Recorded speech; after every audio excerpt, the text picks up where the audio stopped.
Hi friends, I am Tilak. You're watching Tech May Be Unique, and today we're going to see how to make a simple 3D text within a minute on your Canva on your computer. And if you are new to this channel, make sure to click on subscribe button below. We just quickly move on to the video. So how to enable or how to create a 3D text like this on your Canva? It's a simple 3D text as I'm saying. So first I'm just going to add a text here. So for that, just going to text, just add a text here. So here just going to type my name and just try to make it as a capital uppercase text so the 3D will look awesome. So then just paste on the center. You can just try to make a bold font so the 3D will look super.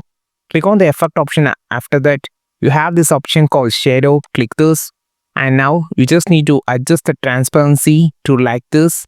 Okay, now just click on the text and just change the color of the text first. Click on the text option and just change the color to whatever the color you just needed, like yellow.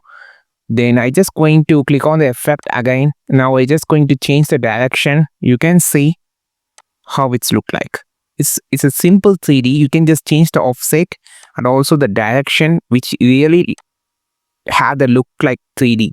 You can see how it's look like now. It's like a 3D text. So this is how you just create a 3D text, a simple 3D text on your Canva design on your computer. I think this video helped you a lot. Like this video, share this video, subscribe this channel. We will meet our next video with a super valuable content. This is Tilak signing off from Tech May Be Unique. Have a wonderful day.